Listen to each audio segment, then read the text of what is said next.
Sejak beberapa bulan yang lalu, ada pertanyaan berdasarkan tulisan seseorang yang merasa telah membuktikan bahwa nasab habaib dari jalur Abdullah atau yang biasa disebut Ubaidillah bin Ahmad al-Muhajir terputus dari Rasulullah Shallallahu Alaihi Wasallam. Beneran gak sih?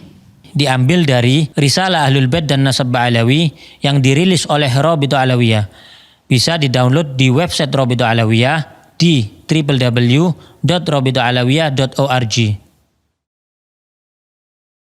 Penuduh mendasari pernyataannya dari setidaknya 2 kitab yang dijadikan hujjah, yakni Syajaratul Mubarakah yang diklaim karya Imam Fakhrur Razi dan Tahdzibul Ansab karya Al-Ubaidili. Dikatakan bahwa dalam kedua kitab tersebut tidak ada nama Ubaidillah bin Ahmad al-Muhajir, ayah dari Alawi yang wafat abad 4 Hijriah, datuknya para Alawiyin. Bahkan dikatakan bahwa kemungkinan nama Ubaidillah adalah fiktif yang diada-adakan. Wow, yuk bedah satu-satu. Syajaratul Mubarakah diklaim sebagai kitabnya Imam Fakhrur Razi, yang mana beliau adalah imam besar Ahlu Sunnah wal Jamaah berakidah Al-Ash'ari, juga panutan para habaib. Tapi janggalnya, kitab tersebut tidak pernah tercatat dalam sejarah sebagai kitab beliau. Kok bisa? Di dalam kitab-kitab ulama besar Ahlu Sunnah yang sangat mengenal Imam Fakhrur Razi secara detail, tidak ada yang menyebutkan kitab tersebut sebagai karya tulis beliau. Seperti Az-Zirikli dalam Al-Alam, Al-Hamawi dalam Mu'jam Udaba, dan Ibnu Khalikan dalam Wafiatul A'yan. Tidak ada satupun yang menyebutkan kitab ini dalam karya Imam Fakhruddin Ar-Razi yang wafat pada tahun 606 Hijriah. Kitab ini baru ditemukan di tahun 1418 Hijriah seperti yang tertulis di halaman 13 kitab tersebut, yang artinya ditemukan tahun 1997 Masehi atau baru 26 tahun yang lalu. Luar biasa. Ternyata yang mengatakan kitab ini sebagai kitab Imam Fakhrur Razi, sebagaimana tertulis pada kitab tersebut di halaman 12-nya, bernama Al-Mar'ashi An-Najafi, yang menemukan kitab tersebut dan memerintahkan muridnya Mahdi Ar-Rajai mentahqiq atau menulis kembali kitab ini. Kok bisa kitab tersebut tersembunyi dan baru muncul 812 tahun setelah wafatnya Imam Fakhrur Razi? Jika memang penuduh yakin, maka datangkanlah kepada kami satu bukti tertulis pada abad 7, 8, 9 atau bahkan 10 Hijriah dari ulama Ahlus Sunnah ternama yang menyebutkan ini adalah kitab Imam Ar-Razi. Dan bagaimana mungkin menisbatkan kitab yang baru ditemukan kemarin sore sebagai kitab abad ke-6? Penuduh cenderung selalu menghindar dari pertanyaan ini. Penuduh berdalih bahwa si penemu kitab dan pentahqiqnya pun pada halaman 11 mengakui bahwa beliau terkejut saat menemukan kitab ini. Dan gak perlu penuduh meminta Rabithah Alawiyah ngecek ke perpustakaan di Istanbul, karena Rabithah tidak dalam keraguan sedikit pun. Justru penuduh yang harus mendatangkan bukti dari abad awal. Apalagi banyak kejanggalan pada kitab tersebut, seperti banyaknya nama besar yang tidak tercatat, seperti Syekh Abdul Qadir Al-Jailani yang hidup sezaman dan sewilayah dengan Imam Ar-Razi. Justru tidak tercantum dalam kitab tersebut dan banyak nama lain. Bahkan pada halaman 92 disebutkan Imam Ar-Razi, sosok ulama besar Ahlus Sunnah, justru dikatakan meyakini Imam 12 Syiah dan mengatakan Imam Mahdi sudah lahir menunggu pembebasan. Jadi sangatlah wajar jika banyak pihak yang 1000% meragukan kitab tersebut sebagai tulisan Imam Fakhrur Razi. Uniknya lagi adalah baik Mahdi Ar-Rajai selaku mentahqiq dan Mar'ashi An-Najafi selaku penemu sama-sama punya kitab nasab tulisan mereka sendiri yang mengakui nasab Ubaidillah bin Ahmad, bahkan menuliskan pengakuan ketersambungan ke Rasulullah Shallallahu Alaihi Wasallam, suatu fakta yang tidak banyak dibahas. Oke, satu hujjah penuduh kita coret dulu. Lanjut hujjah kedua. Kitab Tahdzibul Ansab. Kitab ini karangan Syekh Ubaidili. Beliau adalah seorang ahli nasab yang mana dalam kitab tersebut Al-Ubaidili hanya menyebutkan di antara anak Ahmad bin Isa. Artinya beliau tidak berniat menyebutkan seluruhnya. Namun justru dalam catatan lain kita temukan perkataan Al-Ubaidili yang memang memiliki ribuan lembar catatan manuskrip yang dinukilkan oleh ahli nasab ternama Said Murtadha Az-Zabidi, yaitu Syekh Syaraf Ubaidili berkata, Syarif Ahmad bin Isa An-Nagib berhijrah dari Madinah ke Basra di 20 tahun kedua dari abad ke-4 Hijriah, yakni tahun 317 Hijriah. Beliau keluar bersama putranya Abdullah ke arah timur. Dengan demikian, Al-Ubaidili justru menjadi ahli nasab abad ke-5 yang turut mengakui adanya Abdullah bin Ahmad. Kami tidak mungkin menerima tuduhan sang penuduh bahwa ahli nasab sekelas Az-Zabidi berbohong dalam mengutip perkataan Al-Ubaidili tersebut. Sekarang 2 hujjah tersebut sudah kita bahas. Nah, sekarang gantian. 1. Mampukah penuduh mendatangkan bukti dari abad 7, 8, 9, 10, 11, 12 atau bahkan 13 bahwa ada ahli nasab yang mempertentangkan kebenaran nasab Alawiyin? Perlu diketahui bahwa tidak ada satupun ahli nasab terdahulu yang mengingkari nasab tersebut. 2. Ilmu nasab sudah baku dan disepakati oleh seluruh mazhab tentang syarat penetapan suatu nasab. Lalu penuduh membuat suatu syarat, yakni harus ada kitab yang ditulis di zaman tersebut. Pertanyaannya, ahli nasab mana yang mengatakan kaidah tersebut adalah syarat isbat suatu nasab? Lalu kenapa penuduh membuat syarat atau kaidah baru yang tidak dikenal dalam ilmu nasab sebelumnya? Dapatkah penuduh mendatangkan satu saja ahli nasab terdahulu dari mazhab manapun yang mengatakan hal tersebut sebagai syarat penetapan nasab? Pertanyaan-pertanyaan tersebut dihindari oleh penuduh yang lalu berusaha beralih ke pembahasan lain. 3. Dan kata siapa Imam Ubaidillah hilang fiktif selama 500 tahun lebih? Jika mau sabar dalam mempelajari, nasab tersebut disebutkan oleh catatan nasab dari kalangan Alawiyin. Tapi mengingat penuduh tidak berkenan dengan catatan nasab dari kalangan Alawiyin, mari kita lihat sebagian dari banyaknya bukti tertulis oleh para ulama ternama dari zaman ke zaman yang mengakui nasab Alawiyin, termasuk Abdullah bin Ahmad, seperti Al-Janadi yang telah menyebutkan nasab Abdullah bin Ahmad. Dalam kitab As-Suluk karya Al-Janadi telah disebutkan nasab Abdullah bin Ahmad.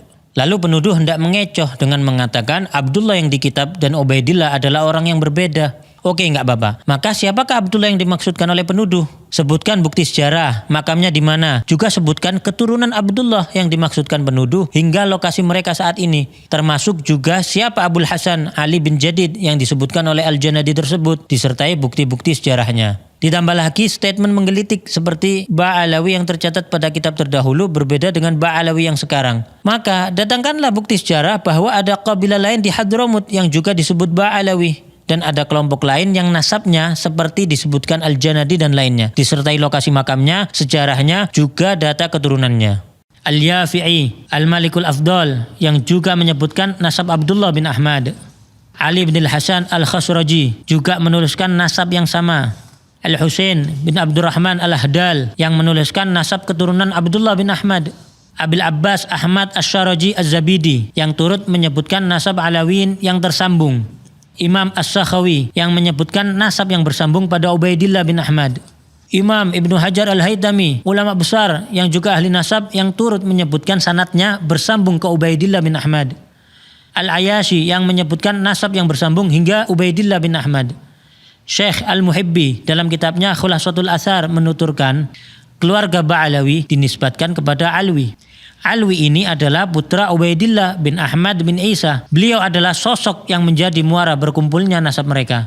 Nasab mereka telah disepakati oleh para ulama ahli tahqiq dan telah diperhatikan untuk dijelaskan oleh banyak ulama. Lalu Syekh Yusuf An-Nabhani, seorang mufti besar dan guru dari para ulama Ahlus Sunnah wal Jamaah, guru dari Hadratus Syekh Hashim Asy'ari, menjelaskan dalam mukaddimah kitabnya Riyadul Jannah, sesungguhnya para sada al-Ba'alawi telah disepakati oleh umat Nabi Muhammad SAW di sepanjang masa dan di setiap tempat, bahwa mereka termasuk ahlul bait yang paling sahih nasabnya, paling kokoh kemuliaannya, dan paling banyak ilmu, amal, keutamaan, serta adabnya. Hadratus Syekh Hashim Asy'ari bahkan mencantumkan Al-Habib Ahmad bin Abdullah As-Saggaf yang merupakan salah satu pendiri Rabithah Alawiyah dalam Qanun Asasi saat pendirian Nahdlatul Ulama. Kita tentu tidak merasa perlu meyakinkan penuduh untuk mempercayai dan menghargai para ulama-ulama tersebut, karena mereka semua bagai matahari di siang hari yang dikenal luas kejujuran dan keilmuannya. Tidak mungkin para ulama-ulama besar tersebut sengaja berbohong bersama-sama dan tidak berusaha memastikan informasi yang mereka sampaikan, apalagi Rasulullah SAW menyampaikan ancaman neraka bagi yang berbohong atas nasab.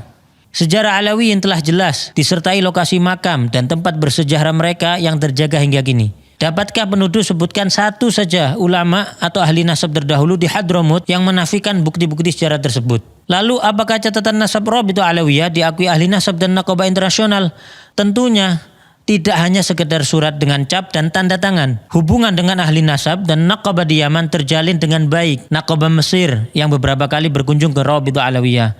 Nakobah Al-Idrisi Al-Hasani Libya yang memiliki hubungan baik dengan Rabithah Alawiyah. Syekh Dr. Muhammad Asy-Syuhumi Al-Idrisi bahkan mengatakan, bisa saya katakan bahwa paling bagusnya Rabithah dari semua Rabithah yang mencatat garis keturunan anak cucu Nabi Muhammad SAW, yang paling bagus adalah Rabithah yang ada di Indonesia, yang paling teratur dan paling memiliki kesemangatan untuk memperbaiki, termasuk adanya takrir pengakuan nasab Alawiyin oleh Imam Yaman Yahya Hamiduddin, juga takrir di Hijaz yang terdapat dalam tulisan Syarif Ibrahim bin Mansur Al-Amir. Bahkan Alawiyin beberapa kali dipercaya menjadi pimpinan Naqabatul Ashraf di Hijaz, Makkah dan Madinah hingga masa pemerintahan Utsmani. Alawiyin tidak sedikit pun ditolak atau diragukan untuk memimpin para keturunan Rasulullah di Hijaz atau di Yaman oleh para ulama besar setempat dan para keturunan lainnya. Salah satunya yaitu Al-Habib Alwi bin Ahmad As-Siggaf, mufti madhab Syafi'i di kota Mekkah pada zamannya, dan pengarang kitab Tarsyihul Mustafidin, salah satu kitab fikih rujukan para ulama dunia termasuk di Nusantara. Lalu penuduh rajin sebut tes DNA sebagai solusi. Mungkin informasi tentang fatwa larangan menggunakan tes DNA untuk nasab yang jauh belum sampai kepada penuduh, yakni Lembaga Internasional Rabithah Alam Islami di Hijaz, Darul Ifta Qatar, dan Darul Ifta Mesir yang telah memberikan fatwa melarang isbat nasab jauh melalui tes DNA. Atau menuduh jumlah keturunan ke-38 sampai 44 sebagai tidak logis. Maka penuduh perlu melihat jumlah keturunan dari jalur keturunan Rasulullah lainnya selain Alawiyin, yang ternyata juga di range yang sama. Karena coba-coba hitung pakai kalkulator, ternyata justru beresiko malah jadi menafikan adanya keturunan Rasulullah SAW. Bukti bahwa nasab tersebut sudah memenuhi syarat syuhrah wal istifadhah juga tidak terbantahkan dengan tidak adanya penolakan dari abad ke abad. Juga diakui oleh para ulama besar dan ahli nasab dari masa ke masa. Tidak disebutkannya sebuah nama pada suatu kitab nasab tidak dapat diartikan orang tersebut tidak ada atau bahkan fiktif, karena terdapat ulama dan ahli nasab thiqah lainnya yang menulis dan menambahkan. Maktab Daimi di dalam Rabithah Alawiyah ditujukan untuk melanjutkan catatan-catatan nasab dari para pencatat terdahulu kalangan Alawiyin untuk diteruskan di Indonesia demi menjaga keberlangsungan dan pemutakhiran catatan nasab tersebut. Jadi, meski didirikan tahun 1928, catatan nasab yang digunakan bersambung sanadnya dari ahli keluarga dan nasab zaman ke zaman. Tentu kita bersyukur kepada Allah Subhanahu wa taala. Terdapat para kiai, ulama, dan banyak pihak yang berdiri membela para habaib. Jika ada beberapa oknum habaib yang belum mengikuti kemuliaan akhlak dan kesolehan datuk-datuknya, maka kami memohon doa antum semuanya agar Allah Subhanahu wa taala memudahkan langkah mereka menuju kebaikan. Nasab yang bagus itu bukan untuk membanggakan diri, bukan untuk meremehkan orang lain.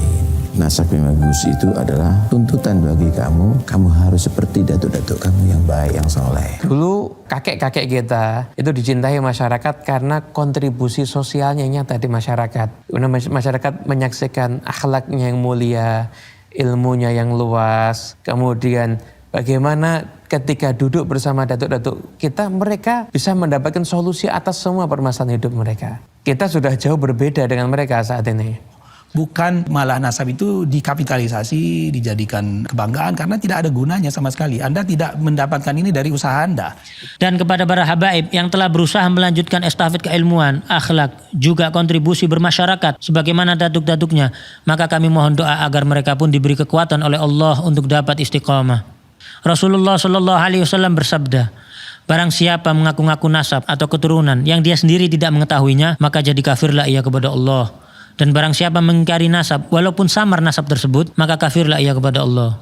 Barang siapa yang mengaku ayah kepada selain ayahnya atau bersandar kepada yang bukan walinya, maka laknat Allah, juga para malaikat dan semua manusia menimpa mereka. Dan pada hari kiamat Allah tidak akan menerima dari mereka baik yang fardu maupun yang sunnah. Kita justru banyak melihat kalangan Alawiyin melahirkan banyak ulama, orang-orang soleh, wali-wali besar, dan banyak yang berakhir husnul khatimah dengan wafat setelah syahadat, dalam kondisi sholat, membaca Al-Quran, maupun ibadah lainnya. Jauh dari tuduhan kaum terlaknat atau pembohong. Namun kami peringatkan, janganlah kita mencaci para penuduh, menghina mereka, atau berlaku kasar pada mereka. Karena setiap manusia pasti berbuat kesalahan. Dan kesalahan tidak menjadikan pelakunya terhina selama ia memperbaiki kesalahannya serta bertaubat kepada Allah Subhanahu wa taala. Semoga Allah Subhanahu wa taala memberikan taufik dan hidayah bagi kita semua. Dan semoga umat ini dipenuhi rasa saling menghargai, menghormati, dan saling mencintai karena Allah Subhanahu wa taala. Gak perlu izin untuk share, download, re-upload video ini. Justru menjadi hujah bagi kamu yang telah berperan dalam menyebarkan hal ini kepada seluruh kalangan.